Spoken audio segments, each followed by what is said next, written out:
ऐसे गौतम गणधर को परम गुरु की प्राप्ति हो गई थी और वह परम गुरु के चरणों में आके दीक्षित हो गई थी। और उन्हीं के साथ उनके 2 भाई और भी थे, वह भी दीक्षित हो गए। ऐसे तीनों भाई गणधर पर्वत पर स्थित हो गए। उनके भी सभी तीनों भाइयों के 500 शिष्य थे।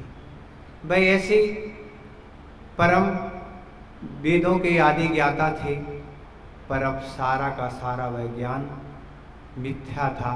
अब वह सारा का सारा ज्ञान सम्यक रूप में परिवर्तित हो गया। ऐसे प्रभु के चरणों में आके अब उनकी बुद्धि बहुत ज़्यादा प्रखर हो गई और जो भी अभी तक पारा गर्म था मान का, वह ठंडा हो गया।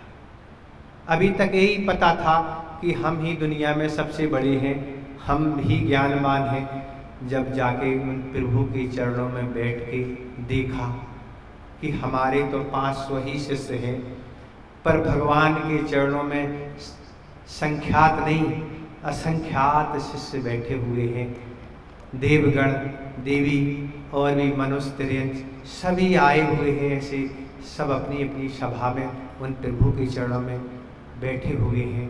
और अभी तक जो कल हमने कहा था कि आपको भोजन के लिए बैठा दिया जाए, वो कुछ परोसा नहीं जाए तो कैसा लगता है, कितनी देर भूख सहन करेंगे। आज उन जो भूखे बैठे हुए व्यक्ति हैं उनके लिए भोजन अब मिलने वाला है। क्या मिलने वाला है? तो भगवान की देशना मिलने वाली है। क्योंकि ऐसी क्षमता किसी में नहीं होती है। और जैसे ही वह दीक्षित हुए, आज श्रावणवदी प्रतिपदा है और सिर्फ श्रावणवदी प्रतिपदा के पूर्वाह्न में उन गणधर परमेष्टि को 12 अंगों का पूरा ज्ञान हो गया। कितनी प्रखर बुद्धि होती है बताओ। हम एक दिन नहीं, महीनों किसी भी चीज़ के उच्चारण में हमें लग जाते हैं, पर ऐसे गणधर परमेष्टि होते हैं जिनको क्या हुआ, आज सुबह क्या हुआ, कल दीक्षित हुए थे, आज सुबह उनको 12 अंगों का ज्ञान हो गया। ऐसे वह बुद्धि के धनी होते हैं। तभी तो उनका इंतजार था, ये तो वाणी 66 दिन तक क्यों नहीं खिली। उसका कारण यही था कि सुनने वाले तो बहुत हैं, पर सुन के उसको आगम रूप देना गणधर के अलावा किसी की भी बस की बात नहीं है। तो इस तरह से आज वह बाड़ी का पान, बाड़ी खिरना प्रारंभ हुई, लोग वहाँ उपस्थित थे। भगवान ने भी सोचा जो इस संसार के दुखों से डरे हुए हैं, जो सुख चाहते हैं, उन सुख के लिए कुछ उपदेश देना होगा। सारे सेठ, राजा, महाराजा, चक्रवर्ती वहाँ पहुँचते जा रहे हैं। अनेक प्रकार की रत्नों की द्रव्य लिए हुए हैं, अनेक स्तुतों से उनकी स्तुति करते जा रहे और जाके बैठ जा रहे हैं। और ऐसा भगवान की वाणी जैसी प्रारंभ हुई, लोगों ने पूछा, हे भगवान, हम इस संसार में आज तक कष्ट क्यों उठा रहे हैं? इस कष्ट का कारण क्या है? और आज तक हमारी इस संसार में से मुक्ति क्यों नहीं हुई? इस तरह से जब प्रश्न हुआ तब भगवान ने यही कहा, इस संसार में रहने का कारण है सिर्फ पाप। और ऐसे पाप के साथ और भी कषाय है। मुक्त तो इस संसार में रहने का कारण कषाय ही है। कषाय शब्द की जो उत्पत्ति हुई है वो 2 शब्दों से मिलकर हुई है, कस धन आय। कस का अर्थ होता है संसार और आय का अर्थ होता है वृद्धि। जिसकी संसार की वृद्धि किससे होती है? कषाय से होती। कस माने संसार और आय माने वृद्धि। जब व्यक्ति कषाय करता है तो इसकी संसार की वृद्धि निरंतर बनी रहती है, उसका कभी अभाव नहीं होता है। तो इस तरह का भगवान का उपदेश चल रहा है। पुण्य क्रियाएं क्या हैं, पाप क्रियाएं क्या हैं, कैसे लोग तरह तरह से पाप में लिप्त हो जाते हैं और पुण्य से वंचित हो जाते हैं, पर जो पुण्य का संचय का साधन अपना लेते हैं वैसे संसार से मुक्त हो जाते हैं। ये सब बिल्कुल कार्य चल रहा है, समय बहुत अल्प है, क्योंकि आपकी गाड़ी लेट चल रही है, पर अपन को तो समय से छोड़ना ही है। इसलिए बहुत संक्षेप में हम उस बात को रखते हुए आपको शीघ्रता से ही छोड़ेंगे। और इस तरह से भगवान की वाणी सुन के अनेक जो पात्र थे वह जाके क्या हो गए, सम्यक दृष्टि बन गए, अर्थात उन्होंने मिथ्या का त्याग करके भगवान की वाणी का पान करके जैसा भगवान ने कहा है वही सही है, ऐसा उनने सम्यक दर्शन धारण कर लिया और अनेक अनुवृत्ति बन गए और अनेक महावृत्ति बन गए और अनेक विशुद्धि बढ़ाने केवल ज्ञान भी प्राप्त कर लिया। ये है भगवान की देशना का प्रभाव। आज करेली के भगवान की देशना कर रही है। करेली के भगवान कौन है? महावीर स्वामी। मूल नायक वही तो है आपके यहाँ। हमें अभी बहुत दिन तक तो यही नहीं पता था कि मूल नायक कौन है। अभी हमें एक आध दिन पहले पता पड़ा कि मूल नायक यहाँ के महावीर स्वामी है। तो आज महावीर स्वामी की दिव्य देशना कर रही है और उसमें सभी अपना अपना कल्याण का मार्ग खोज रहे हैं। पर गुरुदेव की कृपा से आपको भी मुनि महाराजों का सानिध्य मिल गया। आप कह तो रहे 19 वर्ष हो गए हैं, पर ये तो आपको खेद है कि 19 वर्ष से आपको चातुर्मास नहीं मिला, पर अब चतुर्मास मिल गया। पर आप ये महसूस कर रहे हैं कि हमारा ये पुण्य का उदय है। पर इतने ही पुण्य तक सीमित आप नहीं रहना, उस चतुर्मास में कुछ और से भी पुण्य इकट्ठा करना है। कैसा पुण्य इकट्ठा करना है? ऐसा पुण्य इकट्ठा करना है जैसा पुण्य उन महावीर स्वामी के चरणों में बैठे हुए व्यक्ति ने कर लिया। अभी हमने आपने 2-3 दिन पहले कथा उन गज कुमार मुनिराज की सुनाई थी कि वह पापों में लिप्त होते सानिध्य पाके वह उसी भाव से मुक्ति प्राप्त उन्होंने कर ली।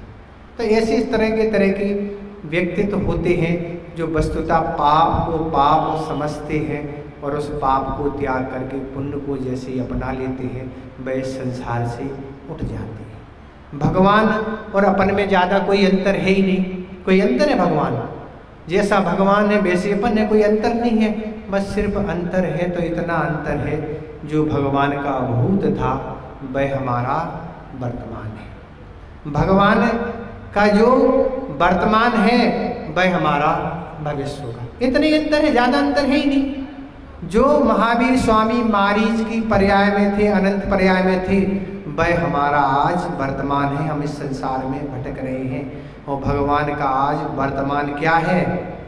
ऐसे सिद्धालय में जाके विराजमान हो गए तो वह हमारा भविष्य होगा। बस इतना ही अंतर तो मिटाना है और हमने ज़्यादा कुछ आपको बताया ही नहीं। इतना सी बस दूरियां आपको दूर करना है। आप भी महावीर बन जाओगे, आप भी आदिनाथ बन जाओगे।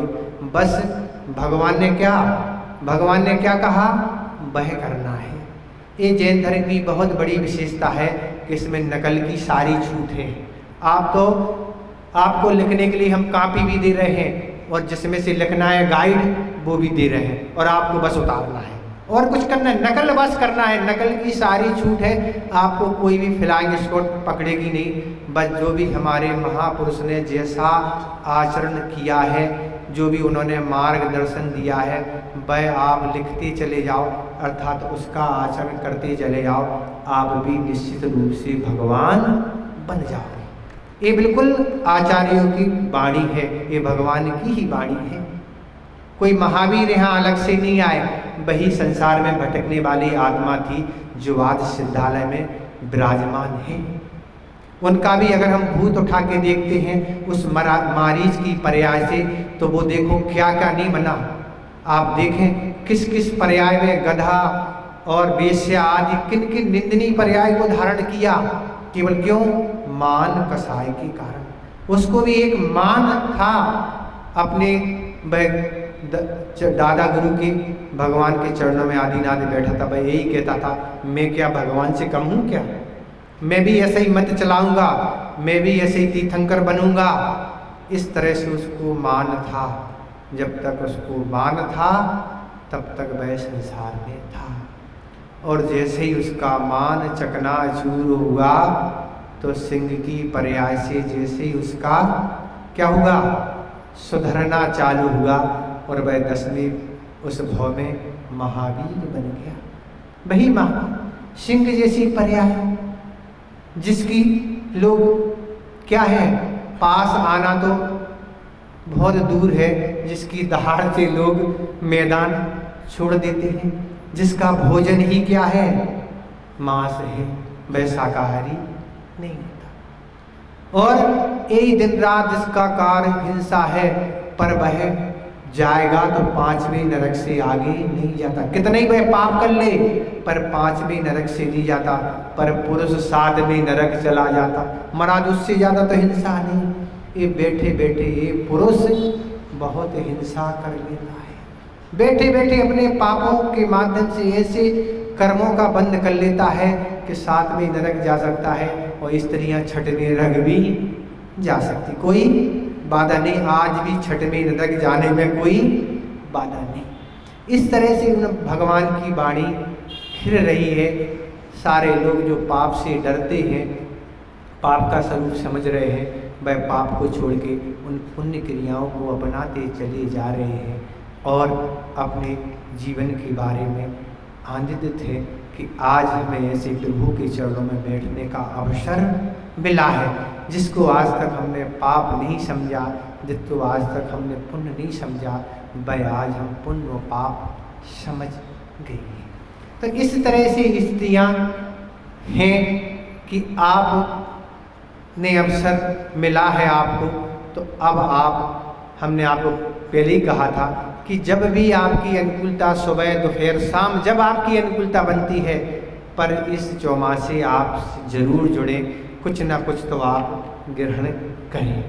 हम आपको एक उदाहरण देते हैं, उस उदाहरण से आप समझेंगे कि इस सानिध्य से क्या लाभ आपको हो सकता है। आज का ज़माना चूँकि नलों का ज़माना है, पहले के ज़माने में लोग कुएं पर पानी भरने जाते थे।